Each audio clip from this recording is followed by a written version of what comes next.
You know that feeling when you see a really stunning arrangement of flowers? Yeah. Just beautiful, right? Lifts your spirits. Oh, absolutely. Or maybe you've given them as a gift, felt that connection.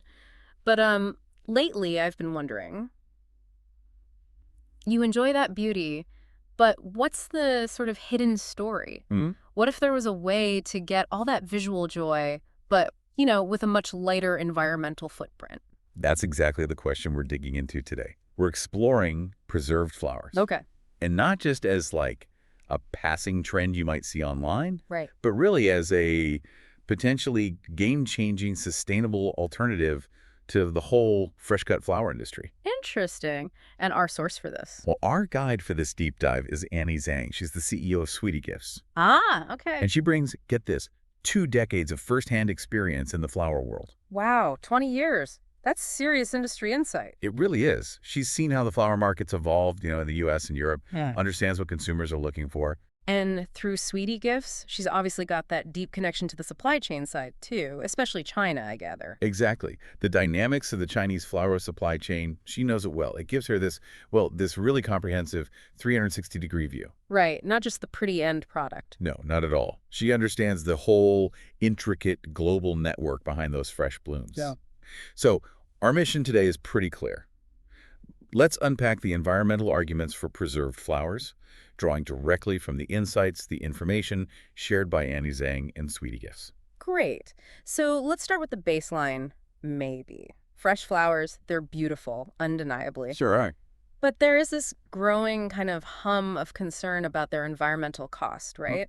Mm-hmm. We hear about the resources, the water, the transport, maybe a lot of waste. Yeah. It feels like consumers are asking more questions, pushing businesses from the big supermarkets down to local gift brands for options that are, well, kinder to the planet. You really hit on a key point there. The traditional floral industry is facing more scrutiny. And probably rightly so when you look at the ecological impact. So it's a challenge for businesses. It's a real challenge, yeah. Yeah. How do you meet that consumer demand for beauty and be more sustainable?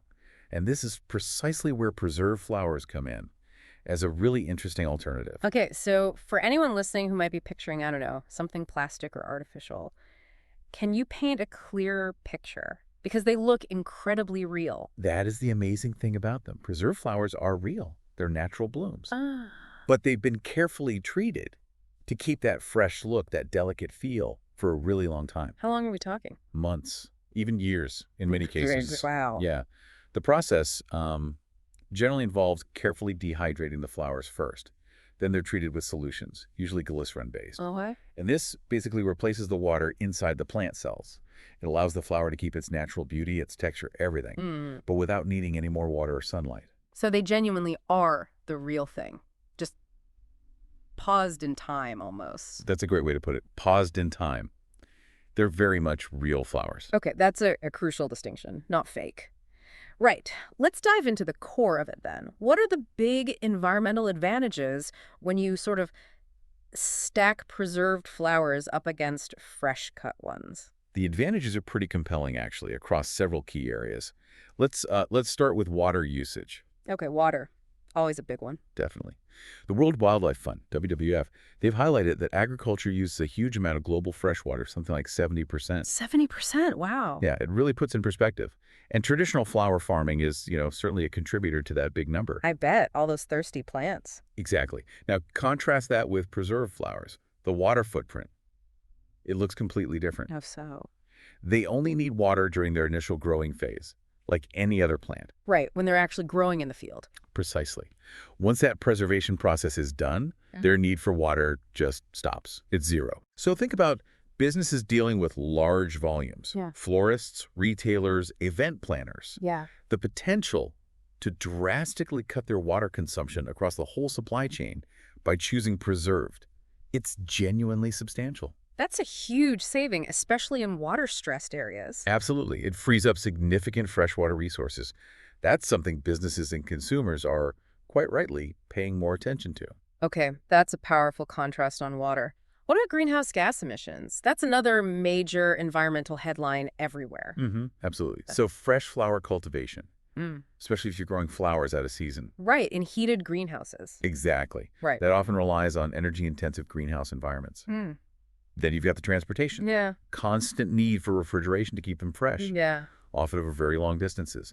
And because they don't last long, maybe 7 to 10 days, Mm-hmm. you're looking at frequent shipments. Mm-hmm. All of that really adds to their carbon footprint. I remember reading something about how much refrigerated transport bumps up the environmental impact of, well, lots of things. Precisely. There was a study, I think, in environmental science and technology that highlighted just how refrigerated transport really amplifies the footprint. All that cooling and flying, it adds up fast. So how do preserved flowers differ there? Well, often they're processed more locally, closer to where they're grown. Oh, okay. And the big thing is their lifespan. Because they last so long, the urgency is gone. Right. You don't need that constant energy-guzzling, temperature-controlled supply chain. The race against time to get them to market before they wilt. That pressure's off. That makes perfect sense. Less urgency, less energy needed for transport. Okay, what about chemicals? Pesticides, fertilizers? Often a concern with farming? They are indeed. Conventional fresh flower farms, well, they often rely pretty heavily on pesticides and fertilizers to get those, perfect-looking blooms consumers expect. Mm-hmm.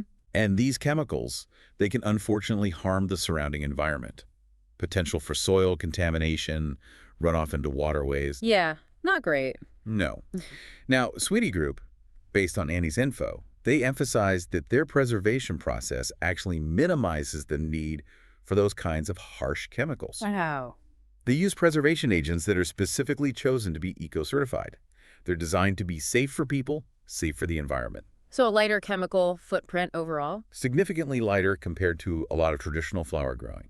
Now, obviously, the preservation agents themselves need careful consideration. Sure. And Sweetie Group stresses they use these eco-certified ones, but it is a factor to be aware of across the whole preserved flower industry, what exactly is being used. Good point. Okay, so less water, lower emissions, fewer harsh chemicals.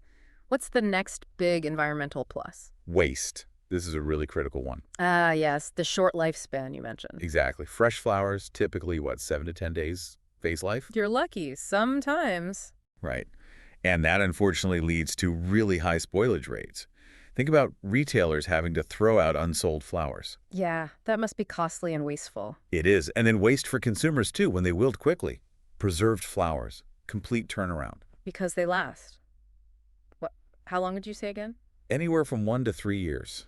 With just minimal care, like keeping them out of direct sun. 1 to 3 years. That's incredible. It really is. So for businesses, that means drastically lower spoilage, fewer write-offs, a more sustainable bottom line, frankly. And for the person receiving them, much longer enjoyment. Much longer. Less contributing to that cycle of rapid disposal. Does knowing that sort of short lifespan of fresh flowers maybe change how you might view a bouquet now? It definitely makes you think twice, doesn't it? About the longevity, the potential waste involved. That huge difference in lifespan must have a massive cumulative effect on reducing waste overall. It really does. And it also opens up some quite interesting possibilities for reuse and repurposing. Reuse. How so? Well, preserved flowers aren't just for one single display that then gets tossed. Okay. You could use them in seasonal decorations, store them, bring them out year after year. Like Christmas wreaths or something. Exactly. Or businesses could creatively repurpose them. Use them in different product lines, maybe incorporate them into multi-use gift sets. Oh, I see. So you could have, say, a big centerpiece for an event, and then afterwards maybe take it apart and use the individual preserved flowers in smaller arrangements, or maybe package them into little gift items. Precisely that. Yeah. This kind of versatility, it really fits with the whole idea of a circular economy, doesn't it? Yeah, keeping materials in use. Maximizing the lifespan and value, minimizing waste. It lets businesses cut their environmental impact even further while offering customers something with real long-term value and enjoyment. It really sounds like Sweetie Group, based on Annie's insights, isn't just, jumping on a bandwagon here. It feels like sustainability is quite core to their preserved flower operation. That's certainly the impression Annie Zhang conveys, yes.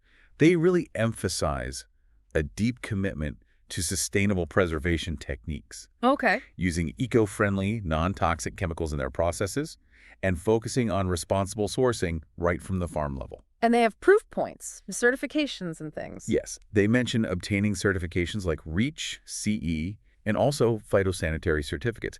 These give important assurances about product safety for people and, the planet. And are they backing that up with, like, tangible actions? It's not just greenwashing, saying the right things. Seems not. They highlight things like using recyclable and biodegradable packaging, Good. investing in energy-efficient production facilities. And they have an R&D team, apparently, constantly looking for even greener ways to do things. Okay. And you have to consider their scale. They export to over 50 countries. Wow. And they partner with big names, the One Beauty, Family Mart. Right, so major brands trust them. Exactly. It underscores that they're operating at a level where these sustainable choices can have a genuinely significant positive impact, and that they're meeting the sustainability demands these big retailers have now. Okay, so if we were to try and sort of distill it all down, Hmm. what's the core message we should take away about the environmental benefits of preserved flowers, based on this discussion and Annie's information? I think the central insight here is that preserved flowers, based on this information from an industry insider, they really do present some compelling environmental advantages compared to traditional fresh-cut flowers. Right. We're talking significant cuts in water use, Okay. lower greenhouse gas emission because of less energy needed in production and, crucially, transport, Mm-hmm. a much lower reliance on potentially harmful chemicals, Yeah. and a really big one, a dramatic decrease in waste, simply because they last so long and can even be reused. And this perspective, it's not just theoretical. It's coming from someone, Annie Zhang, with, 2 decades inside the floral industry, seeing it all happen. Exactly. Her perspective as a seasoned leader in that industry really lends weight to the practical importance and, frankly, the viability of these environmental benefits. Yeah. It's not just wishful thinking. So reflecting on all this, it does prompt a bigger question, really, doesn't it? If you consider these environmental points, how might this shift, this embrace of sustainable alternatives like preserved flowers, how might that reshape not just the flower industry itself, but maybe even our own choices, our expectations as consumers, or perhaps as businesses looking for greener options? Mhm. It certainly gives you a lot to think about.